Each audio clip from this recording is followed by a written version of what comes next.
You have now arrived at Stadium Gale. The snap, the kick, it's been blocked again! Oh my!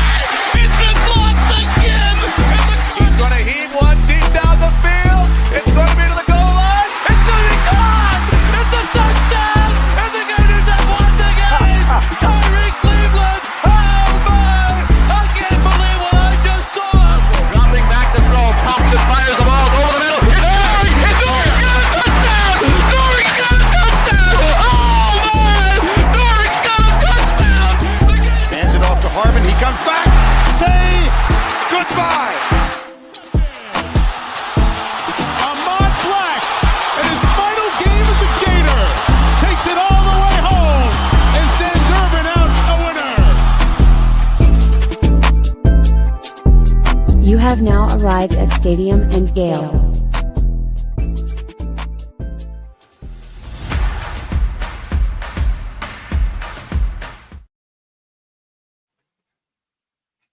Boys and girls, ladies and gents, welcome to another episode of Stadium Gale. It's your boy Corey.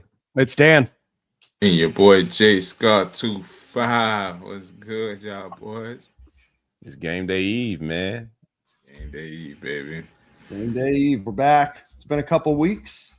The last time we talked about Game Day Eve, we had talked about whether this was the end of Billy Napier's tenure, and sure enough, it was. So it's now time for the Billy Gonzalez Express against Georgia. Good. All teams. I mean, I think Jordan may be the conductor. Come on, man. I'm Team Billy, the new Billy, not the old Billy. Yeah, you gotta clarify that for sure, bro. But yeah, so obviously, big game. The last game, actually, for a little while in Jacksonville, in between Florida and Georgia. Next year will be played in Atlanta. I think I'm going to go up to that game. You guys should go. Yeah, that'd be a good one. That'd be fun. Just a kind of a cool environment over at Mercedes-Benz, and then the year after, you guys will definitely be there because it's in Tampa. Yeah, I'm gonna hit the one in Atlanta for sure, bro. You know, I wonder why they didn't just do Georgia Stadium. Money, baby. True. keeping it neutral TV, site. ads, neutral site. Yeah, man. Whole thing's about money. You guys, before we get into the game, how about what's happening at LSU, huh? Isn't this the greatest? Oh, what a beautiful sight! What, for real? What a beautiful sight, man. Like everybody, you know, there was the big debate. What's the better job, Florida, LSU?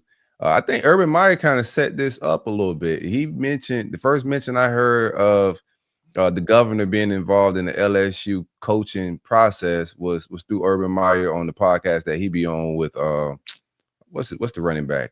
What's his name? Mark Ingram. Mark Ingram. Yeah, Correct. Right. So he mentioned it on there, and it's just been a soap opera of dramatics, bruh. Like every day is something with the governor, the athletic director getting fired. I think the women's basketball coach or one of the women's coaches didn't show up to their presser because they're upset that the athletic director got fired. You know, they're making Florida look like a outstanding business, you know, like operation. Yeah.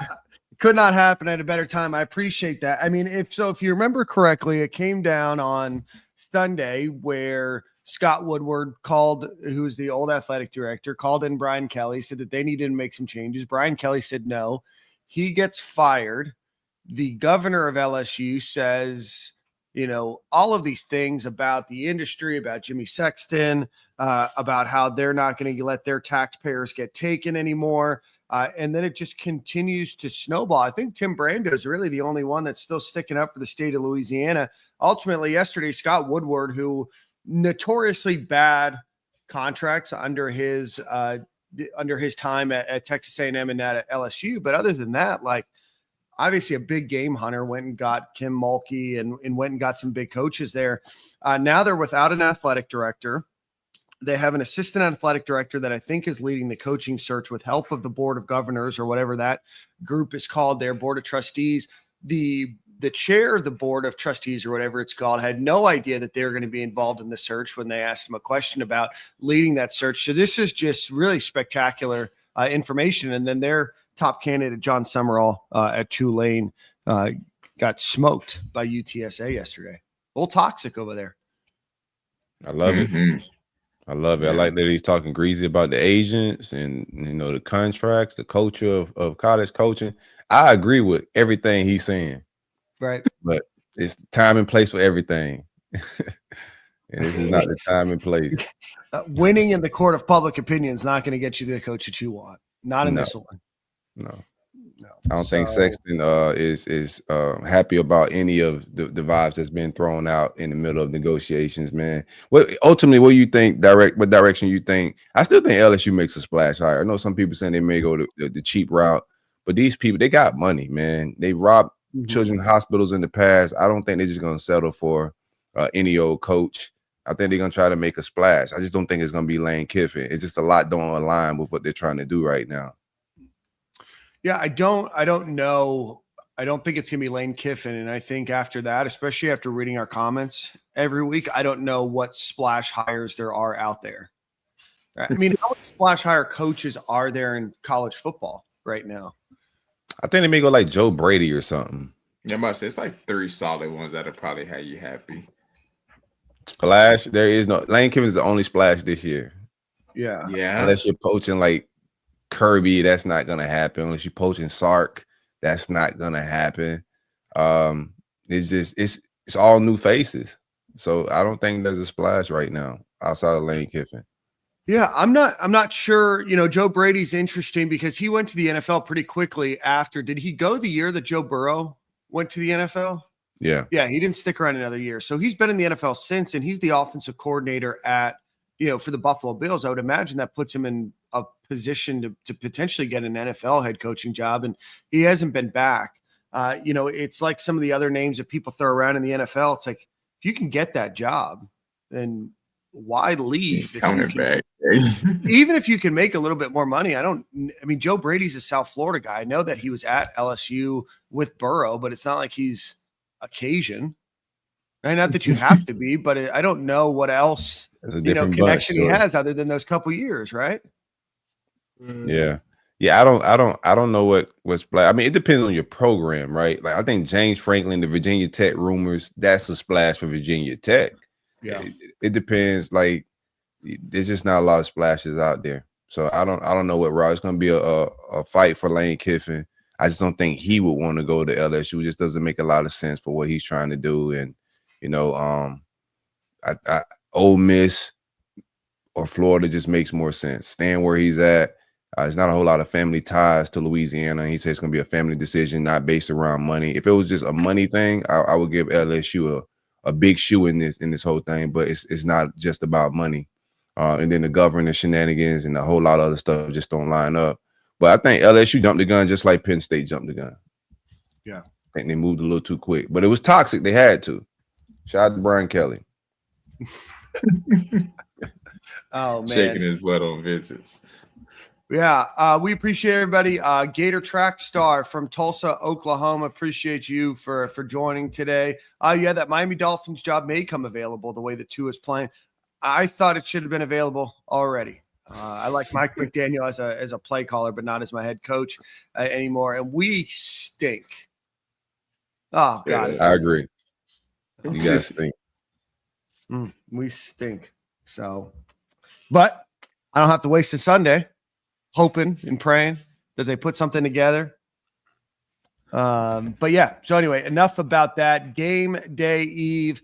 If you're here, hit the like button, hit the subscribe button. But as always, Game Day Eve is presented by our friends at the Dykus, Burke, and Lewis Law Group. Go visit them or give them a call at 727-258-0043 or at dykusburklaw.com.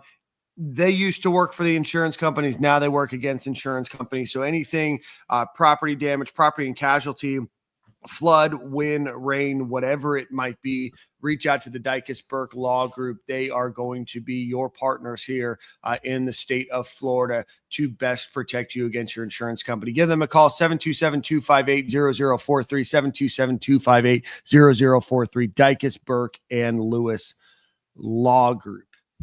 My lampshade. All right, guys. What? My lampshade look crooked, man. I was trying to fix it. It I don't know kind why of looks still like looks that. a little crooked. Just a little I bit. can't fix it A little right off now. I'll fix kilter. it later. It fits in with the Halloween vibes. Happy Halloween, everybody. You guys doing anything? Yeah, Halloween. Trick or Jordan treating. asked it. Yeah. Yeah. Walk around the block trick or treating. That's about it. That'd probably take a solid 40 minutes. What little man? What is he for? What are the kids for Halloween? Oh, Buzz. He Buzz like he think he flying around his yard. He running all over the place. And my daughter just grabbed some random unicorn. She don't Gotcha. even know what she is. Yeah. Got you, man. I'm going out to the Muck Bowl tonight, bro. The game is actually at 5:00, so I'm gonna head out there around like 1:00. You know, I got older kids now, so Halloween don't really hit the same. He's riding around with his friends, hanging out. Well, them boys might go egging. I gave him strict directions not to get into the egg. I already know what time it is, Scarlett. No, hey man, no shenanigans, bro. Does Harlem still like dress up, or is he beyond that phase? No, he dresses. What is he? I just saw it. What is he this year? He got something in there, man. I'm pretty sure something dark, like Chucky or something crazy with blood all over him or something. But he's definitely something. Well, actually, I think he's a minion. I take that back. He's a random minion, bro. But yeah, he's hanging out with his friends in Port of Soul out there in Royal Palm, just kicking it. I love it. Let's get into this, man. We got to talk the Cocktail Bowl eventually, right? We got to talk to Cocktail Bowl eventually.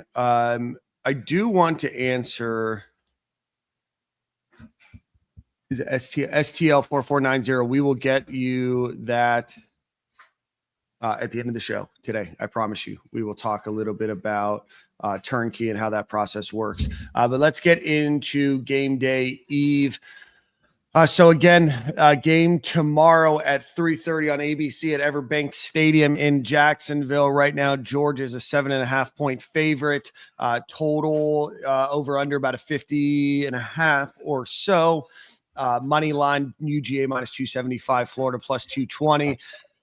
Georgia, number 5 in the country. Florida, obviously unranked in this game. The Gators will be out a number of starters and a number of players, including at the running back position. VB3 will be out of this game. Tony Livingston does come back. Jordan Castell comes back as well in this game. But the Gators are still going to be without Jacoby Jackson, Trayon Webb, Vernell Brown, Aiden Mizell, AJ McCray, Caleb Banks, Aaron Gates, and Dijon Johnson. Duke Clark is questionable, so expect probably a heavier load with KD Daniels. The Gators will get Tony Livingston and Jordan Castell back in the game.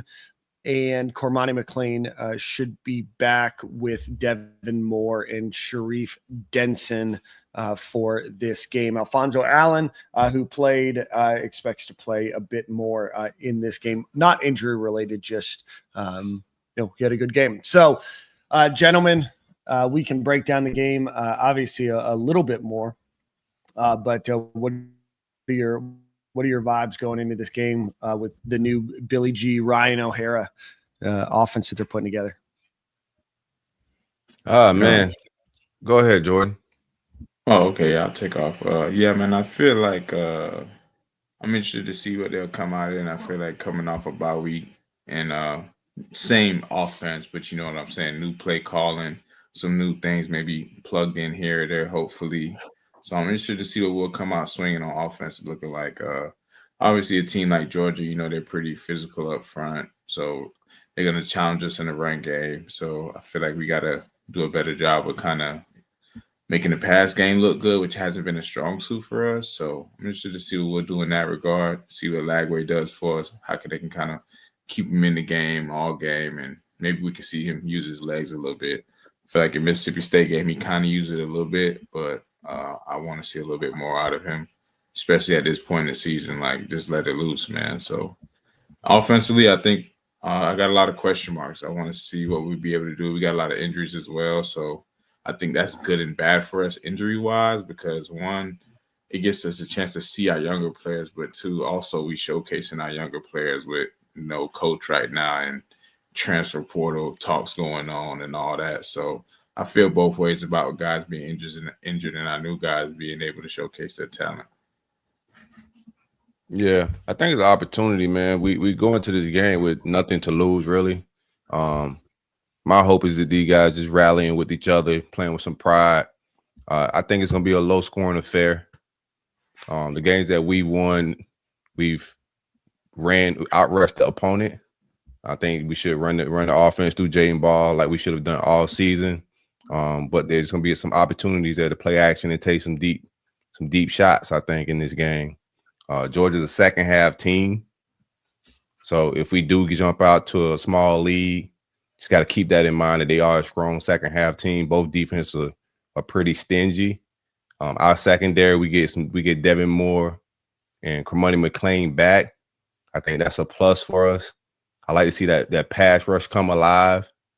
It's been okay at best this year. I think this is the type of game, with a bye week. Hopefully that extra preparation have these guys playing with their hair on fire. But I think this is just a game we have nothing to lose. We walk in, we're in a coaching search. Let's spoil Georgia's season.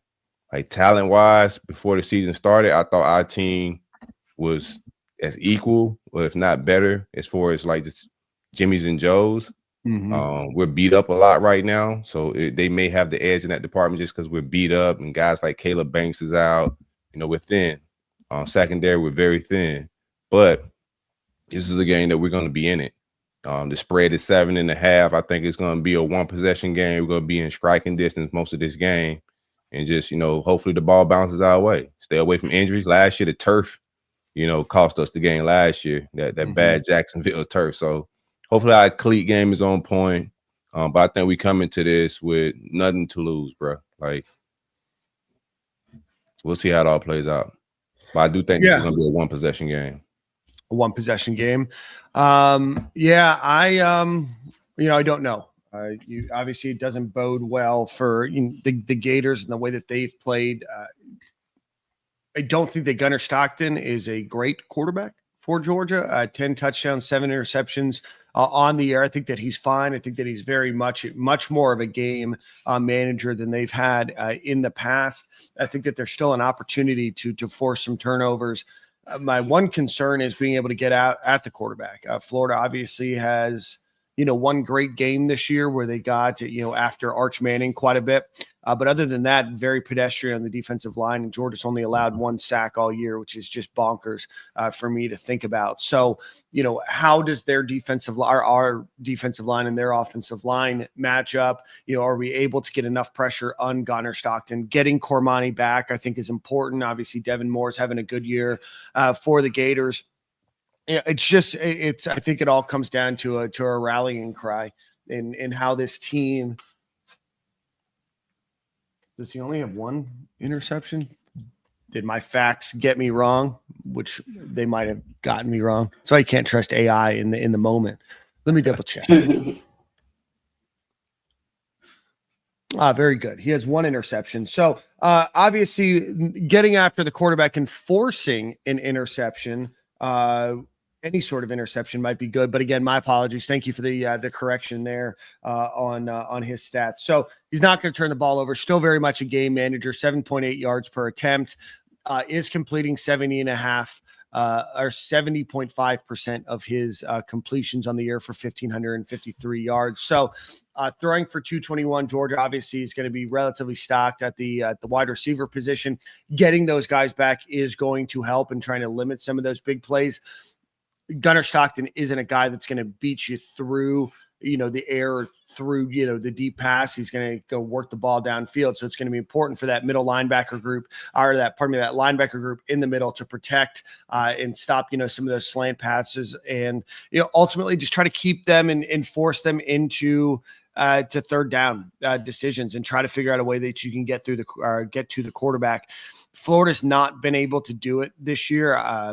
Corey, I know before the beginning of the year, you said that Caleb Banks was your defensive MVP for the team. And I think that the Gators are very much missing him and being able to not only create that pressure, but they be able to eat up a couple of those offensive linemen. Georgia has consistently recruited the offensive line well, and so that's going to be, to me, the biggest impact in this game. I don't expect Florida to win. I just hope that there's a fight in them and maybe some urgency and maybe some emotion on the sideline.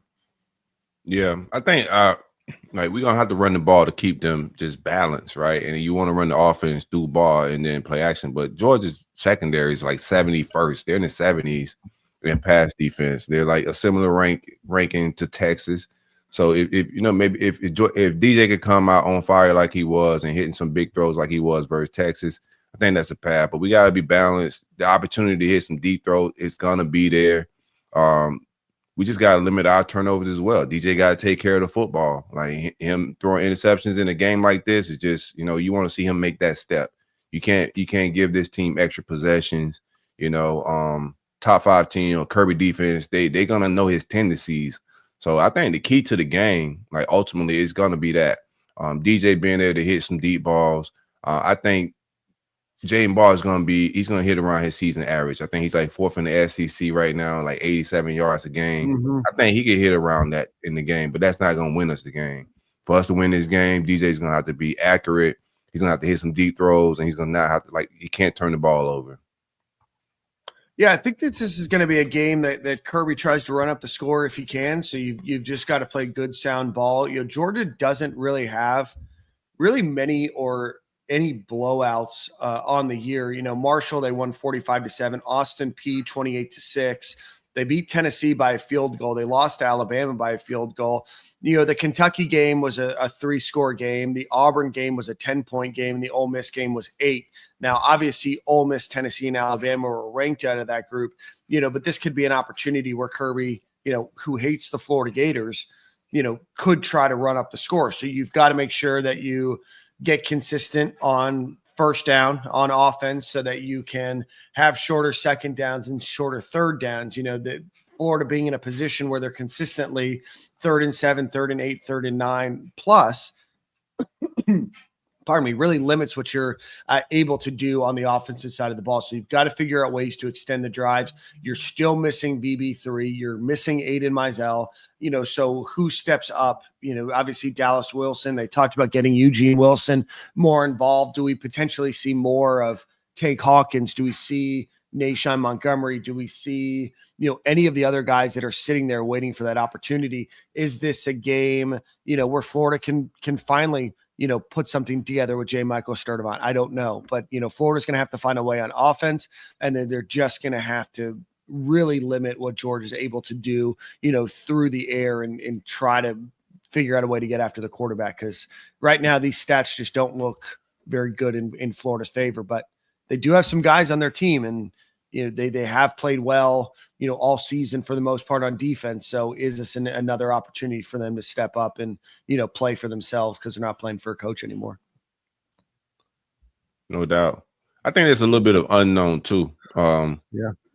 I like Kirby, of course. I don't think he's like losing sleep over it, but they have no idea what's the play calling going to be like, post Billy. This is that's a sort of an advantage if we're going to try to, find one.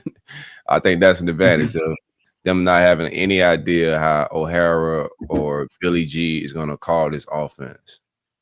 What do you expect? Do you expect it to be a little bit more? I mean, Billy G has seen, the urban, landscape for a while, and when he was his wide receiver coach, a little bit, more that style. Obviously, you can't completely change your offense, but what do you expect or want to see the most, or where do you think he kind of, does make a change, going into this game, if you were to prognosticate? I would hope we just get tempo, like that part of it pick up, like our pace. We're one of the slowest teams in the country. Like I think we're almost last and times between snap. So just pace of the game, putting some urgency, putting some pressure on defenses. That creates pressure when you get a first down, you're huddling back up, and the defense is scrambling a little bit, and they're on their heels. So hopefully, pace and tempo, and then when we go four wide with actually wide receivers, not actually tight ends, as your slot receivers. So those are the big differences I think that I hope we see in more RPO type plays, you know. Yeah, I think I can agree with that. I think we'll definitely see a lot more 11 personnel, or maybe even some 10. I think that's just I would pray. You feel me? Like I feel like Billy I'll G, buy the the bar receiver shots when we coach. get our first 10 personnel out there. Yeah, like I mean, watching the game from the Mississippi State game, I see the importance of them keeping tight ends on the field when we're running the football. They can capture the edge. We can get the edge and run outside zone where a ball can reach that edge. I love that idea. It works often. That's why the run game is so successful, because we do have dudes out there that are actually blocking. But at the same time, we cannot like cripple ourselves with all the talent we got at receiver and the ability to just spread the defense out and still run the ball. Like, you don't always got to have 6, 7 dudes in the box to run the football. Yeah, you can run the football on a light box. It's not impossible to do. So hopefully we'll see a lot of that going on, man. And I do think the play calling will be slightly different. Maybe it won't be that much different. Maybe it'll be just the same plays, just different personnel. And I feel like that makes a huge difference on its own, because I mean, yeah, defense has to now change their personnel, and now we testing out your DBs versus our receivers for real. And your linebacker on our running back in the light box and one-on-one tackling kind of deal. We say he's actually got to make a decision. So I know we'll have those screens in full effect. They're always in full effect. It's funny enough, he did go that screen and go, and he was late, and it was a pick. So it was there. He was just late. Yeah, it was there. So hopefully it's coming back. Hopefully my boy can hit it on time this time, and we're gonna be good. I think we'll be all right versus Georgia, bro. I feel like this game has so much meaning behind it in a rivalry. It's hard for them boys not to go out there and play hard, regardless of the records or rankings of either team. Yeah. Yeah, no, I'm not concerned about the players. I'm sorry, Dan. I'm not concerned about the players and them, like the rivalry, them checking out any of that, bro. We got a good group of guys. Watching Graham speak this week and them talking about trying to keep this team together throughout this coaching search and everything. That was like it's a good group of guys in that locker room. So I'm not concerned with that part of it. And also just tendency wise, changing the personnel, that's going to help us as well, because I think we telegraph a lot of what we're doing by personnel usage, and that could be something that just helps us this week, is changing some of our tendencies because Billy's not here. No, absolutely. Jordan, were you there when McElwain got fired? It's not. That was the year. No, that the year after, right? Well, then never mind. Yeah, I mean, I hope he was there for a firing. You were there for a firing. Which firing? Who was that? No, I was there. I was around, but I wasn't literally in the room when. No. But you were around the team when McElwain got fired. Yeah. What's kind of the mentality of the players when that happens? I think it just instantly went to like I said, even when Billy got fired, I feel like regardless of how we feel about Billy, all these players care about Billy. Like he spent time and recruited and got all these guys to come to this school. You're not coming to no school if you don't like this coach. So I think at that point, everybody kind of just turned on a let's play for coach type deal to kind of prove everybody wrong, and that like he had something good going here and we all worth something, because it almost, as a player, you almost feel like it's your fault when your coach is fired. Obviously, you have to a certain extent, because you feel like, damn, I didn't perform good enough and we didn't win ball games, so he got fired for real. And like, I feel like that makes you want to play harder for yourself, play harder for the coach that recruited you and gave you this opportunity. Obviously, he's no longer there, but like just showing and showcasing that all the hard work that y'all been through and the grind y'all did to get where y'all are now. So I think that's kind of where most kids go, their minds go. And, you got a few who are kind of checked out, especially nowadays with the portal. Probably got a few kids already in their head saying that they leaving kind of deal. They got a long wait, Jordan. Right. I already know. So they got a long wait, because now they got to wait for the whole a new coach to be hired. And then they, I think 5 days after that, they get the chance to exit. So if their mind's on the portal, it's just a long way. They're like me right now with this coaching. I got to check out, man. It's a long. We got a long ride, Yeah, we bro. got a long time before we know anything for real. Yeah. Well, this is going to be an opportunity for those guys to prove to the next coach, put some stuff on tape as well, right? There's a lot of injuries. There's some guys that are the second, third string that are playing in the new coaching staff. Whenever that gets hired, is going to start looking at games like this, right? And so, really looking forward to seeing how the team, shows up, what kind of energy, enthusiasm. There's certainly a lot more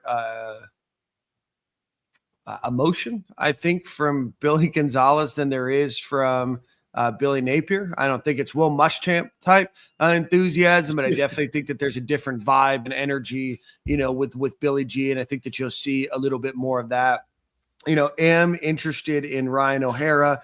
Very interested to see how his role evolves over the next couple of weeks as well, what tomorrow looks like. Does he have full control of the offense? Does it still go through Billy G? I know that they said it's by committee, but very interested to see what that looks like because he's not called plays in 5 years. So it's a little rusty. I mean, he's called a spring game. I like the way he called it in the spring games, right? We had more tempo at the spring game. I know it wasn't televised, so all y'all didn't get to witness it.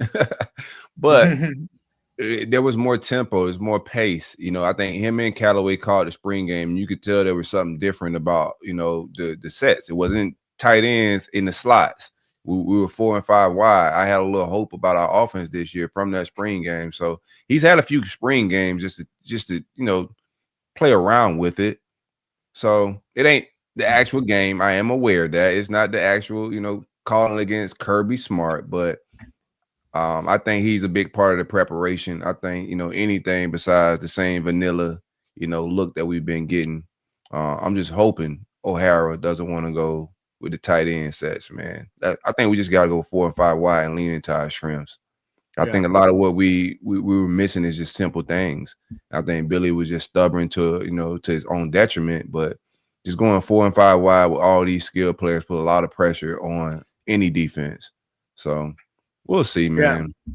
It's gonna be very frustrating to see if the offense does hum a little bit better at these 4 and 4 out or 4 wide out situations. So all in all, tomorrow is going to be an interesting game. Probably not the team that you want to go up against in your first game, but also you got to play who's on your schedule.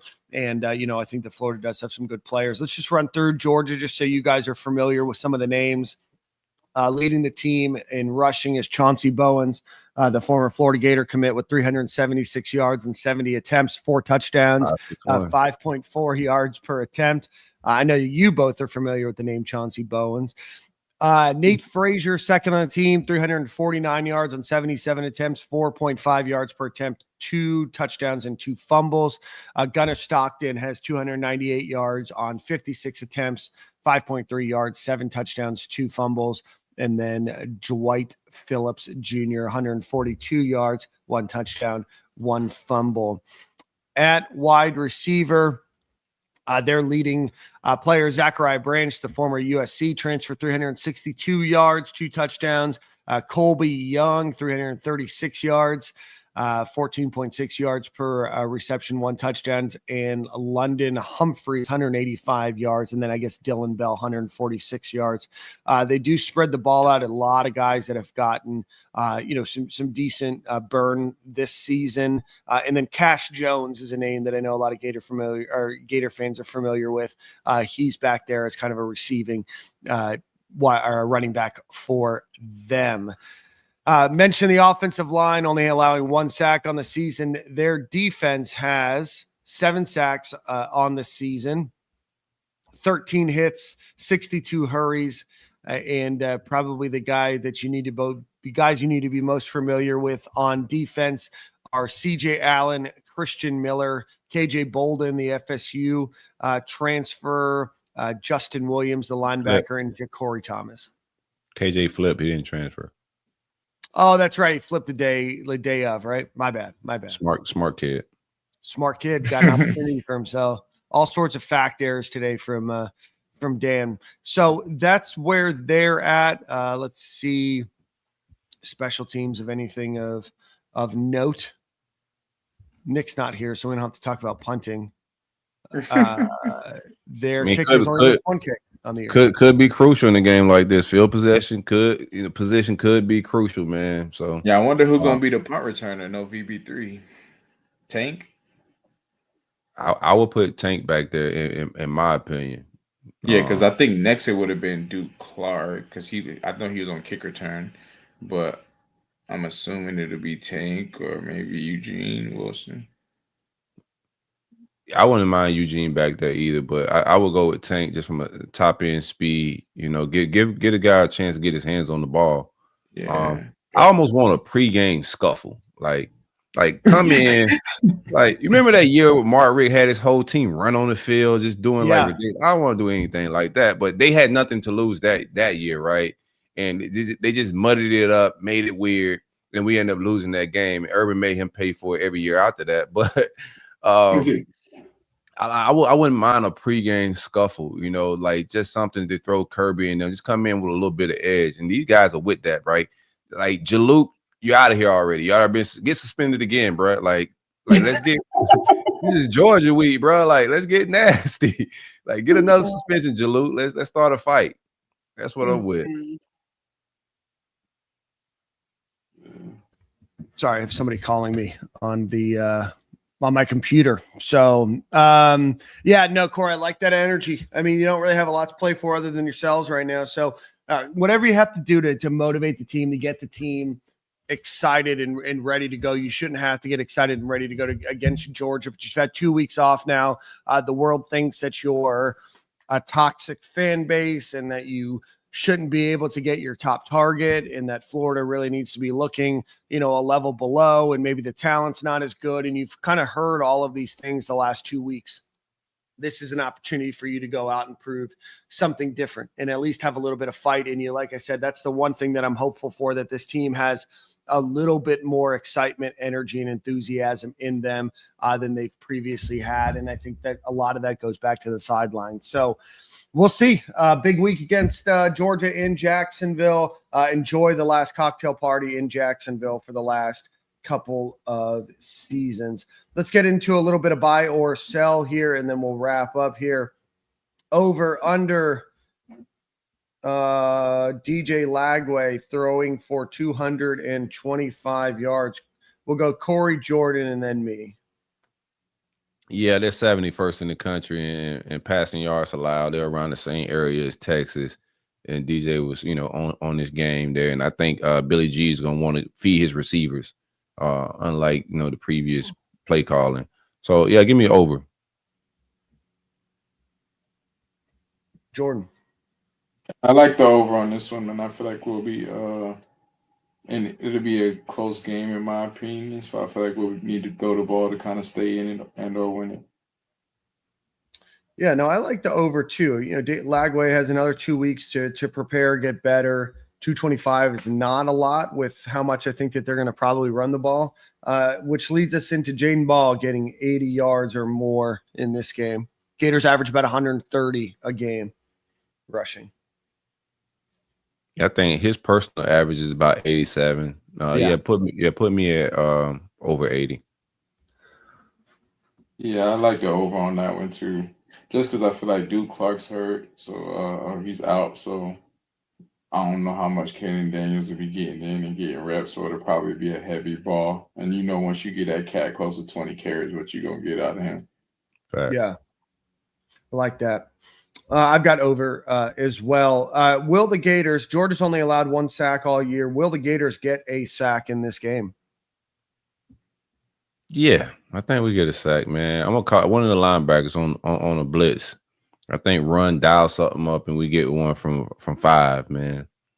Shout out to 5. He's becoming one of my favorite Gators, man. Like, yeah, he's incredible. Incredible kid. Who knows? Yeah, Maybe I like we'll get an Alfonso Allen sack, too. Yeah, I like the over in this spot too, man. I feel like we got some dudes in the back end coming back, so maybe we'll be able to get a coverage sack or something like that. Yeah. Yeah, I am a little worried. Gunner is a more mobile quarterback. Florida usually struggles against mobile quarterbacks, but I do like the Gators to get a sack. Will the Gators get an interception? Gunner's only thrown 1 all year. I like just back to the mobile part, what you were speaking on. I thought we kept because Beck can get out of the pocket and run some, right? Our linebackers, they can move, get sideline to sideline. I don't know any quarterback that has really got out and really caused us problems like that this season. Like, we got some linebackers that can run, so that's gonna be an interesting one to watch. What's our next over and under? Interceptions. I mean, he's pretty safe with the ball. Yeah, we haven't been. I'm gonna just take the under. We just haven't been getting turnovers like that this year. So, give me the over. Yeah, give me the over. Give me over. Okay. I think Ron Roberts had Bobo's number last year. It was Beck, but I think he had the number. We were just in the right spot, bro. And I think we could probably a lot of mirror technique that we used last year was able to rob him, but we just missing some guys, man. I wish I had Aaron Gates. Anywho, I think give me Cromani for one. Okay. Yeah, I think I like the over as well, man. I just feel like this quarterback hasn't given up much interceptions all year, but it's a time for everything. And I feel like this type of rivalry game is where the turnovers and crazy stuff happens, where especially, like you mentioned, we're playing for nothing. So tip balls and overthrows, we should be able to take advantage of those. Maybe our guys are in the right spot at the right time. I just feel like this is that type of rivalry when all that stuff comes out. So put me on board for one in this session. I'm going to go over 2. I think the boys play hard. We're going a lot of different ways in the Gators direction. I just, Gators 7.5 point dogs. What do you like? Think the Gators cover? Bro, I got us winning, man. I'm just sorry. I ain't finna say we about to lose to Georgia. I ain't got it in me.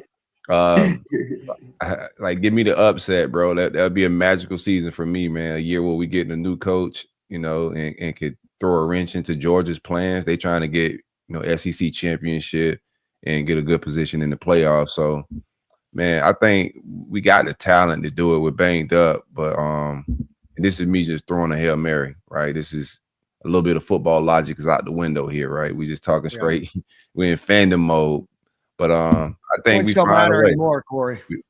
Billy G get the Gatorade bath, man. What color Gatorade? I think the Gators cover this one as well, man. I feel like it'll be a real close game. I think it'll be a one possession game, like a last drive kind of deal.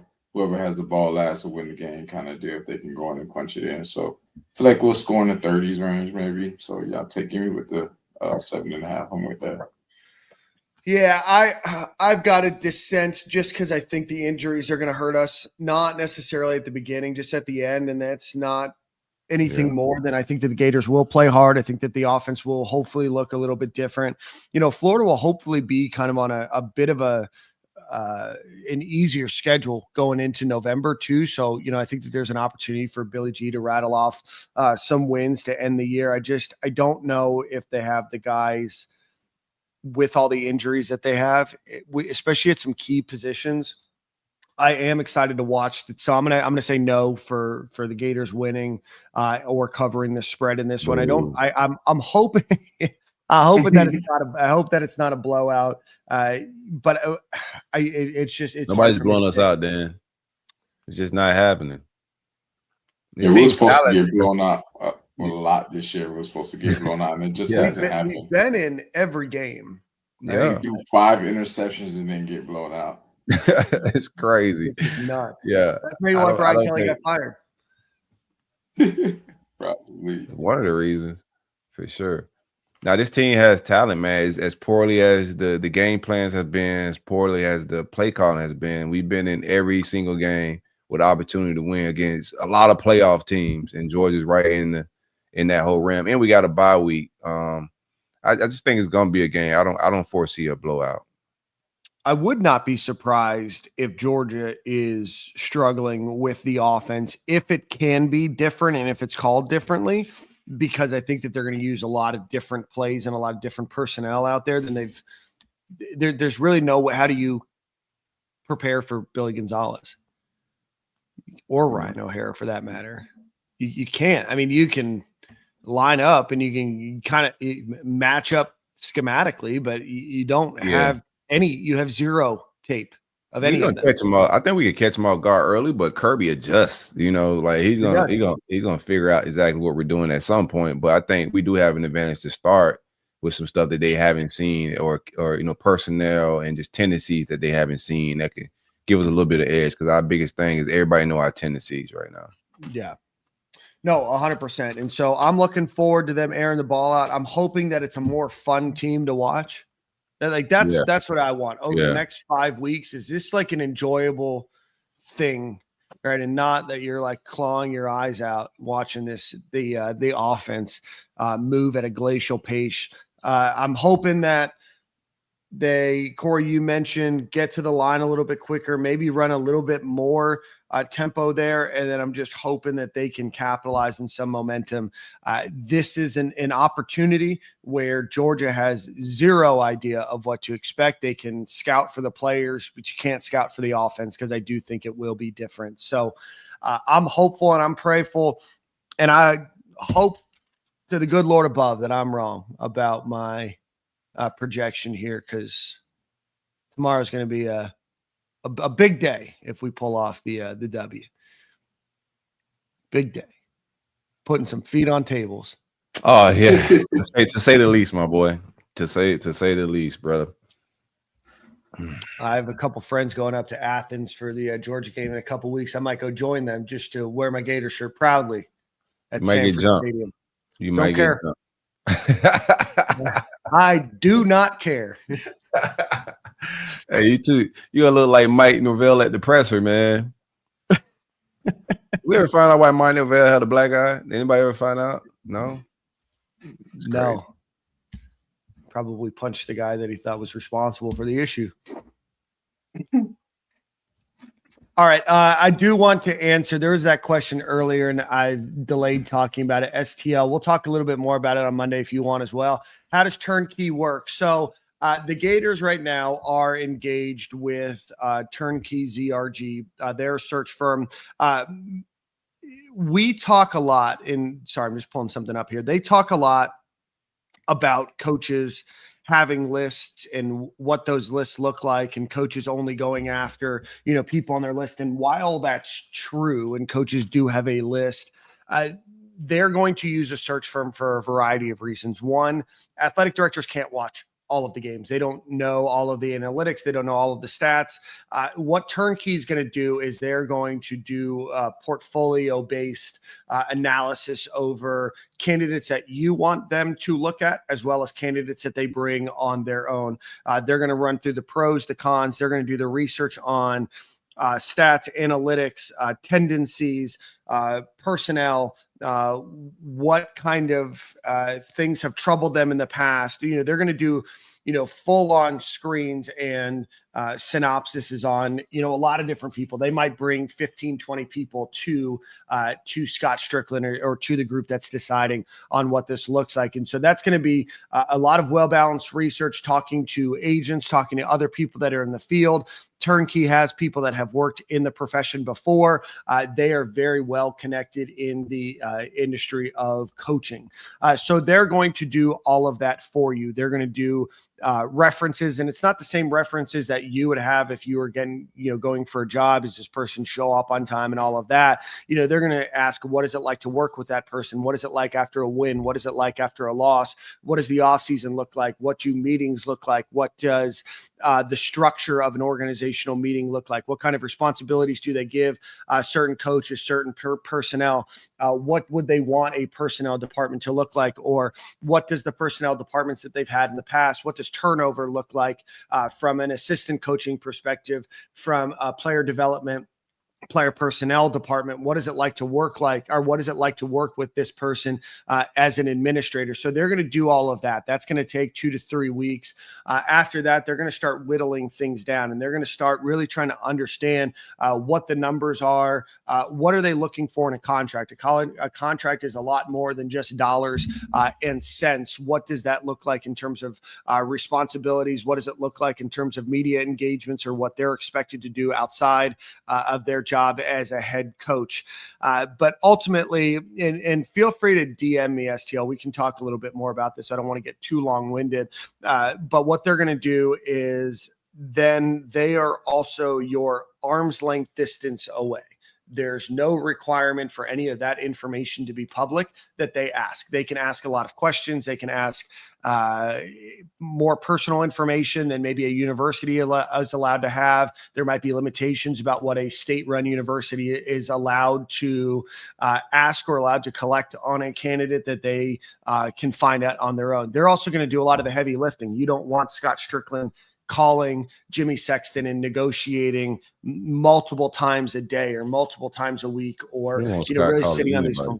I'm sorry. No, go ahead, man. So they're going to help with understanding contracts, what they're looking for, and everything else.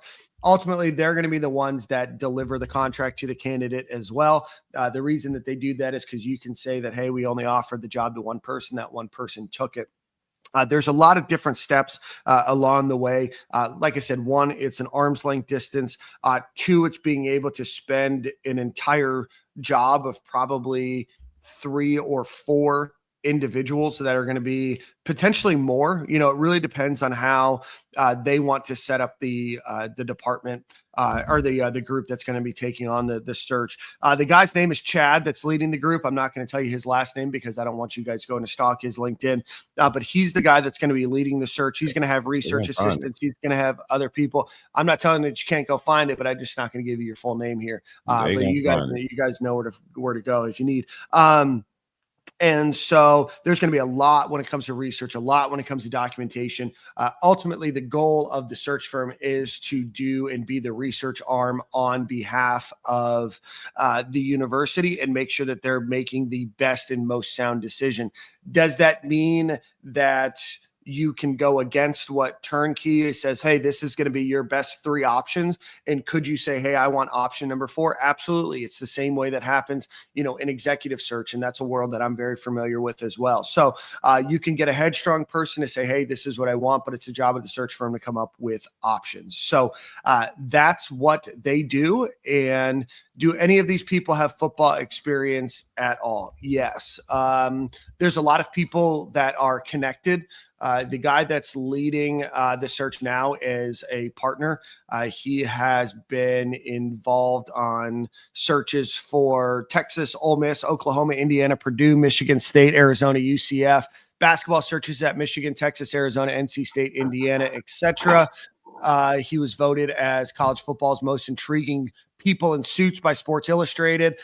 These guys have been around. A lot of times they've been either in search or they were maybe former assistant GMs or former directors of player personnel that have decided to get into that world. So you can take a look. Corn Ferry's big in the space. Turnkey, which is now part of ZRG. So that's where the Turnkey ZRG comes from. A lot of them do have experience in the space, and they do have the relationships in the space. And that's, sometimes even more important. It's not their job to decide. It's their job to give the research. So yeah. And Turnkey's helped a lot of NFL teams. I mean, Turnkey is the cream of the crop when it comes to search firms.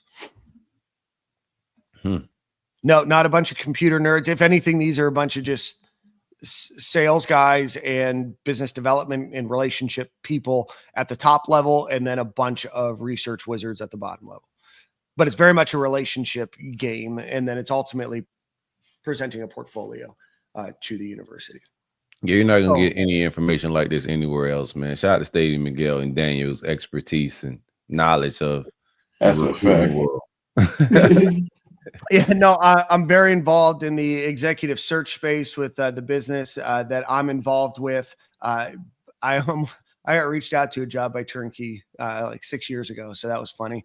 Small world, but not to be at this level. And maybe one day I could have gotten there, but no, I'd be more than happy. Hit me up on Twitter DM. I don't want to get you guys in the weeds here. It's a lot more convoluted than just that, but their decision, nothing's changed. I want to let you guys know there's nothing that's going to change now in the next few weeks, barring an extension that anybody gets.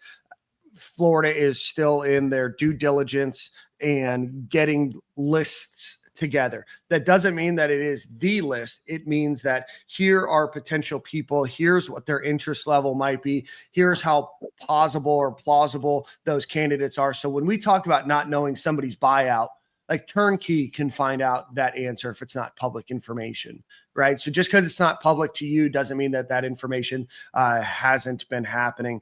Is it a stealthy way to get Lane?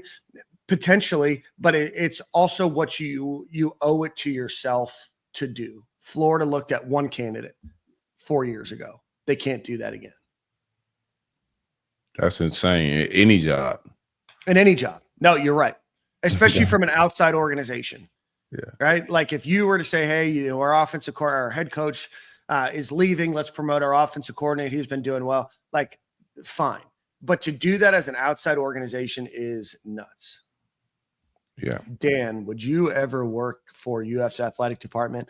I did when I was in undergrad. I worked at the recruiting office. Would I go work for them? Probably not. They ain't got enough money to pay Dan, man. What y'all crazy? They ain't got enough money for Daniel. Hey Dan, what do you think about this? What do you think the waiting process? Like, do you, as an organization or Turnkey, who's ever making the committee or the group of guys is making the decision, do you have to get the word at least behind the scenes from Lane week 1 of December, or do you go past that, into no man's land of possible other candidates being hired by other teams, schools, etc.? Like, what was your approach, or what you think the approach would be from our side? I don't think that Florida would go past probably December 15th without having an up-down answer. It doesn't mean that that's when he would start, or maybe even a little bit earlier, maybe like December 10th, because you can't go to option 3, 4, 5, 6, 7 if you wait too long. I think that Florida will know the direction, maybe even by Thanksgiving, that Lane Kiffin's going to go. And from there, you do have your other options. And that's why you need a company like Turnkey. You need to constantly be on top of what else is happening, right? Who else are these coaches talking to? How far along are they?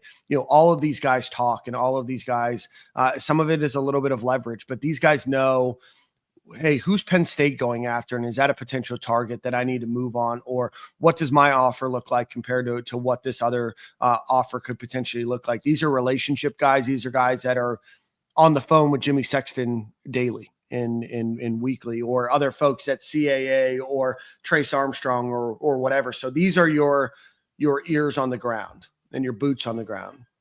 And that's what you need. You don't want Scott Strickland being completely absorbed with doing the head coaching search. Now, in your mind, you might think, hey, yeah, all he should do is be focused on finding a new head coach at Florida. And while I agree, Scott Strickland is also not in the search business. He doesn't have the expertise, the time, or the people involved to do that full-on comprehensive search. And to be honest with you, maybe even some of the information. These search firms have access to information and analytics in the way that it can be displayed or the way that it can be uncovered that maybe the University of Florida doesn't need to have. And they're going to make a hefty paycheck.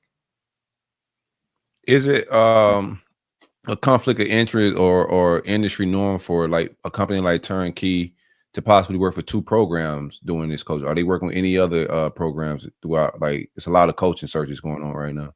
I don't think that they've been announced to be working with anybody right now. Okay. And if so,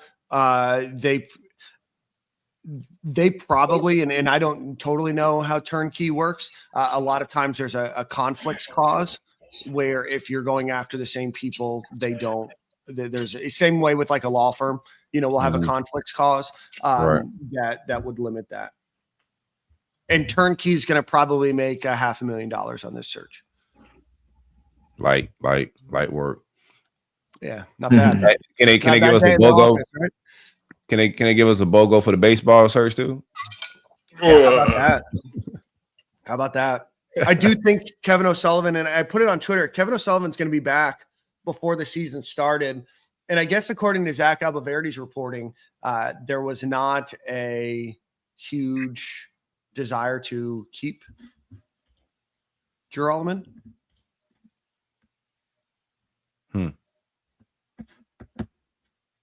So I don't know exactly what that means or why. I mean, he was your interim head coach. I know that he's best friends with the new Tennessee coach who was there, one of their assistant coaches that got promoted. I think Coral Springs High legend David Kopp might be the interim. I don't think it's been announced yet, but how about this though, Corey? We're getting a tour of the stadium, and David Kopp was there on a recruiting trip with walking through, and he recognized my brother. I think that's the first time they've seen each other in like 20 some odd years. So that was cool. Nice. Cool to see. Nice. But, all right, guys, hopefully that answers some of your questions. If you have more, feel free to reach out on Twitter. I can talk about this stuff all day.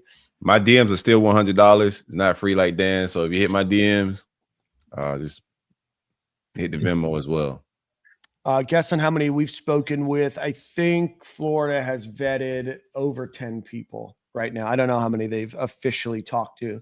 And we have to think of it differently. It's not the same way as you going for a job interview and having 3 or 4 rounds of interviews. It's just not that straightforward. Right. But we can talk more about that as we get a little bit further along. Just know right now it's just heavy on the research and kind of discussion phase. And I would imagine Scott and Turnkey are talking probably every other day and maybe every 3 days in terms of what they have new. So awesome, guys. Well, we'll see you guys same corner, same time next week. Go Gators, beat Georgia.